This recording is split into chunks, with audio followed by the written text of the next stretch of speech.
Hello students, in this lecture we will prove two important theorems based on linear dependence and independence of vectors. First is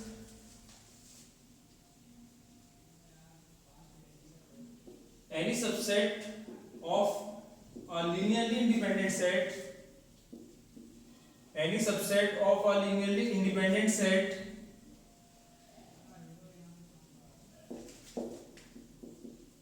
is linearly independent. किसी linearly independent set का subset जो होता है वो linearly independent होता है. कल हमने नोट पॉइंट में से पहले लेक्चर में नोट पॉइंट में हमने नोट भी किया था कि कोई अगर लीनियरली इंडिपेंडेंट सेट है हमारे पास तो उसका सबसेट जो होगा वो भी लीनियरली इंडिपेंडेंट होगा. इसको हम प्रूव करेंगे. तो कंसीडर कर लेंगे V एक वेक्टर स्पेस है over the field F. S इसका कोई सबसेट है और S ऐसा सबसेट है जो क्या है linearly independent.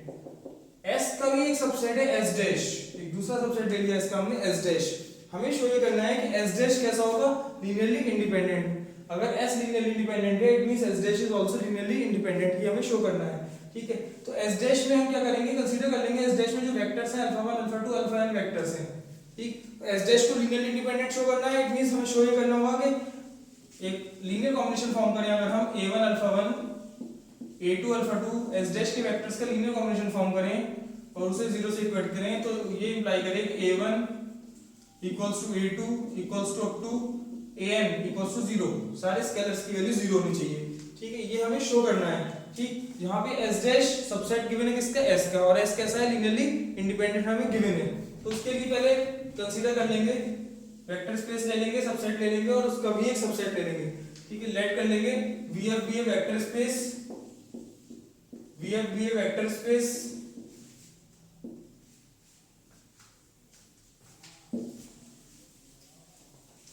let VF be a vector space and let S be a linearly independent subset of V. Linearly independent subset of V.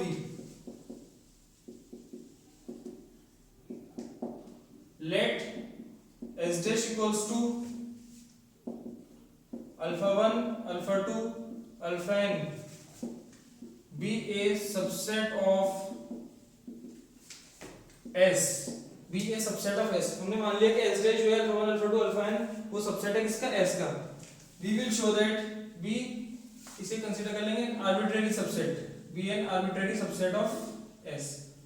ये आर्बिट्रेरी सबसेट है. आर्बिट्रेरी सबसेट को हम शो ही कर देंगे कि ये लीनियरली इंडिपेंडेंट है. तो ये लीनियरली इंडिपेंडेंट है इट मींस कोई सा भी सबसेट ले लें इसका वो लीनियरली इंडिपेंडेंट होगा.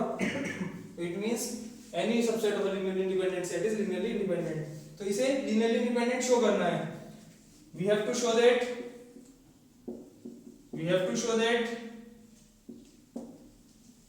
S dash is linearly independent. Show ये करना है कि S dash कैसा होगा, linearly independent होगा. अब S dash को linearly independent शो करने के लिए S dash के वेक्टर्स का एक लीनियर कॉम्बिनेशन फॉर्म कर लेंगे और शो ही करेंगे कि सारे स्केलर्स की वैल्यू क्या हो जाएगी, 0 हो जाएगी. ठीक है, लेट कर लेंगे a1 a2 an, ये सब किसमें से बिलोंग करेंगे, फील्ड में से. Such that a1 alpha 1 a2 alpha 2 plus up to an alpha n is equals to 0 vector. ये हमने कंसीडर कर लिया कि ये लीनियर कॉम्बिनेशन जो है वो 0 वेक्टर के इक्वल है. ठीक, अब शो ये करना है कि a1 a2 an ये जो सारे स्केलर्स हैं वो सारे स्केलर्स की वैल्यू क्या हो जाएगी, 0 हो जाएगी. ठीक, हम क्या करेंगे, इसे डाल लीजिए equation 1.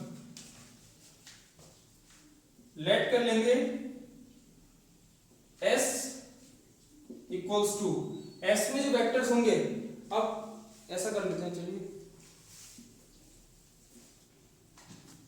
Since alpha 1 alpha 2 alpha n ये सब किसके वेक्टर्स हैं, S डैश के, एंड S डैश किसमें कंटेन्ड है, S में.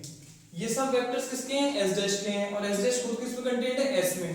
तो it means this implies alpha 1 alpha 2 alpha n किसमें बिलोंग कर जाएंगे, S में बिलोंग कर जाएंगे. And S is linearly independent. S linearly independent है. S लीनियरली इंडिपेंडेंट है. इट मींस S के वेक्टर्स का अगर मैं लीनियर कॉम्बिनेशन फॉर्म करूं, ठीक है, S के वेक्टर्स का लीनियर कॉम्बिनेशन फॉर्म करूं तो और उसे इक्वेट करूं 0 से, तो सारे स्केलर्स की वैल्यू क्या हो जाएगी, 0 हो जाएगी. thus अगर मैं S के स्केलर्स, ये जो s के स्केलर s के वेक्टर्स जो हैं इनका एक लीनियर कॉम्बिनेशन फॉर्म करूं, a1 alpha 1 a2 alpha 2 an alpha n equals to 0 implies ये सारे स्केलर्स कैसे होंगे, 0 होंगे, a1 a2 an बराबर 0। और वही हमें शो करना था कि a1 a2 an क्या हो जाएंगे, 0 हो जाएंगे। तो a1 a2 an 0 है, it means s dash is linearly independent, s dash के एलिमेंट्स का एक ये लीनियर कॉम्बिनेशन था, जिसे 0 से इक्वेट करने पर a1 a2 an हमें 0 मिल गए। वो कैसे मिले 0? अब ये ऑब्जर्व करने की बात है, अगर मैं मान लूं कि अल्फा n के बाद इसमें alpha n plus 1 up to alpha n तक के वेक्टर्स हैं, अगर बाकी वेक्टर और क्योंकि s डैश s में कंटेन्ड है, इट मींस s में ज्यादा वेक्टर्स होंगे s डैश से, तो ये तो होंगे ही होंगे प्लस और कुछ वेक्टर्स होंगे, तो उन वेक्टर्स को हमने इस लीनियर कॉम्बिनेशन में तो इंक्लूड नहीं करा है। हम ये कह रहे हैं ये s के वेक्टर्स के लीनियर कॉम्बिनेशन है, s लीनियरली इंडिपेंडेंट है, इसलिए सारे स्केलर 0 होंगे। तो हम क्या करेंगे, उनको इंक्लूड नहीं करने का मतलब ये है कि उनके करस्पॉन्डिंग जो स्केलर है वो इंक्लूडेड है इसमें, उसके करस्पॉन्डिंग जो स्केलर्स हैं वो सारे स्केलर्स कैसे हैं, 0 0 alpha n plus 1 0 alpha n plus 2 plus 0 alpha n plus 2 plus 0 alpha m तक इसे आगे एक्सटेंड कर दिया। अब अगर इस लीनियर कॉम्बिनेशन को हम ऑब्जर्व करें, इसमें alpha 1 alpha 2 alpha n plus 1 alpha n plus 2 alpha m, ये s के वेक्टर्स का लीनियर कॉम्बिनेशन बन गया, s के वेक्टर्स का लीनियर कॉम्बिनेशन बन गया। और s कैसा है, linearly independent, s linearly independent है, इट मींस s के वेक्टर्स का लीनियर कॉम्बिनेशन अगर 0 से इक्वेट करेंगे तो सारे स्केलर्स कैसे होंगे, 0 होंगे। ये स्केलर्स तो ऑलरेडी 0 हैं, तो बाकी जो बचे हुए स्केलर्स हैं वो भी 0 हो जाएंगे। तो अगर ये कंफ्यूजन है कि ये केवल s के ही s डैश के ही वेक्टर्स के लीनियर कॉम्बिनेशन है, नहीं, क्यों, बाकी s के वेक्टर्स के करस्पॉन्डिंग जो स्केलर्स हैं हम ऑलरेडी 0 लेके इस लीनियर कॉम्बिनेशन को हम s के वेक्टर्स का लीनियर कॉम्बिनेशन कह सकते हैं। तो ये हिडन है, इसमें ये लिखना चाहे लिख सकते हैं, नहीं लिखना चाहे नहीं लिख सकते। अल्फा 1 अल्फा 2 अल्फा n जो है वो s के वेक्टर्स हैं और s लीनियरली इंडिपेंडेंट है, तो इनका लीनियर कॉम्बिनेशन प्लस बाकी जो वेक्टर्स अगर बचते हैं s की कोई हम इंक्लूड नहीं कर रहे हैं, इट मींस उनके करस्पॉन्डिंग जो स्केलर है वो क्या है, 0 है, वो इंक्लूडेड है। तो लीनियर कॉम्बिनेशन पूरे सारे s के सारे वेक्टर्स का ही बनेगा, सारे वेक्टर्स का लीनियर कॉम्बिनेशन को जब 0 से इक्वेट करेंगे तो उसके करस्पॉन्डिंग जो सारे स्केलर्स हैं a1 a2 an, बाकी जो स्केलर्स हैं वो सारे स्केलर्स कैसे हो जाएंगे, 0 हो जाएंगे। तब it means s is linearly independent, तो s लीनियरली इंडिपेंडेंट गिवन है, तो सारे स्केलर्स यहाँ पे a1 a2 an ये भी 0 हो जाएंगे, ये 0 हो गए। तो यहाँ से ये हमने s डैश के वेक्टर्स लिए थे alpha 1 alpha 2 alpha n, s dash के वेक्टर्स का एक लीनियर कॉम्बिनेशन फॉर्म करा जिसे 0 से इक्वेट करा, तो स्केलर्स कैसे मिल रहे हैं, a1 a2 an 0 मिल रहे हैं, hence s dash is linearly independent. हम यहाँ पर कंक्लूड कर सकते हैं s dash is linearly independent. तो ये तो एक थ्योरम की नेक्स्ट है, a superset of a linearly dependent set is linearly dependent। अब linearly dependent set है उसका superset जो है वो भी linearly dependent होगा, ये शो करना है हमें।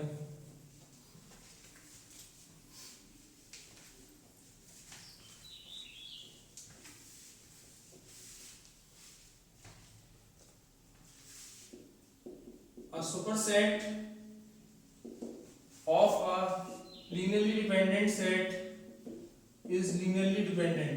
linearly dependent set का सुपरसेट जो होगा वो linearly dependent होगा।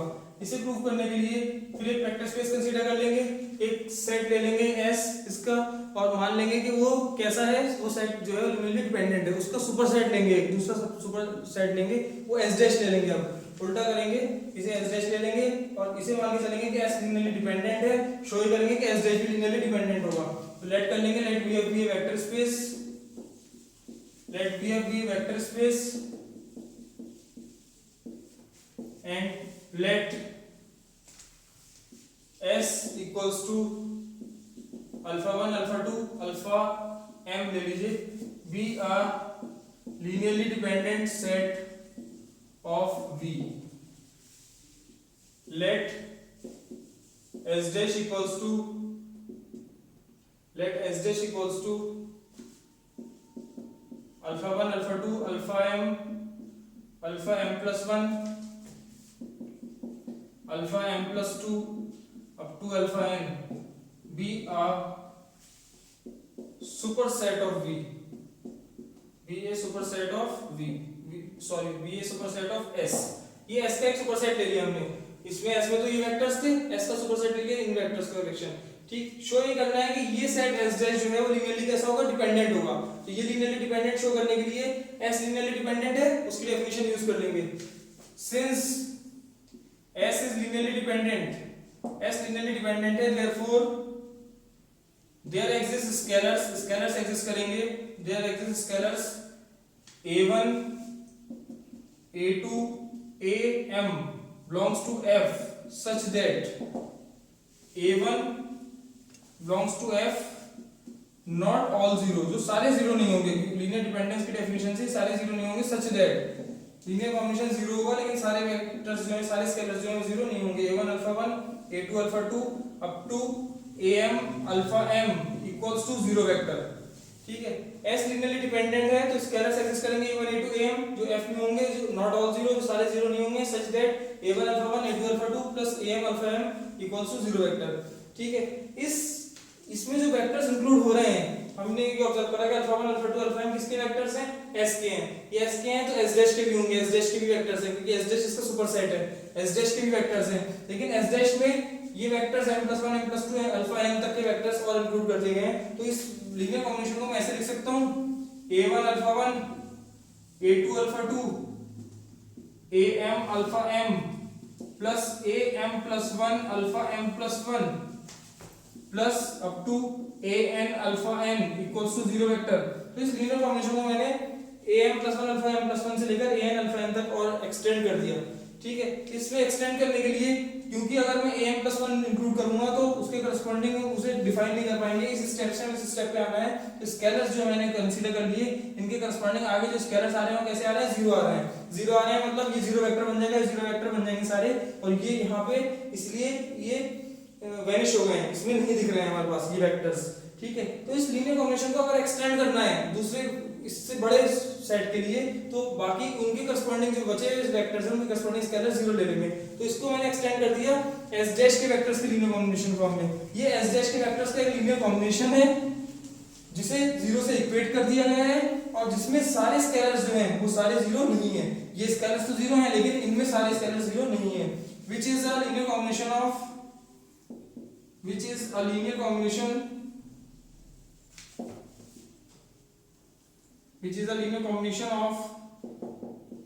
vectors of s dash के वेक्टर्स का लीनियर कॉम्बिनेशन है ये s dash equated to zero, जिसे जीरो से equated to zero vector such that all the vectors are not zero, all the scalars are not zero। तो हमें show क्या करना था, शो ये करना था कि s डैश जो होगा ये सेट ऑफ वेक्टर्स ये लीनियरली डिपेंडेंट होगा।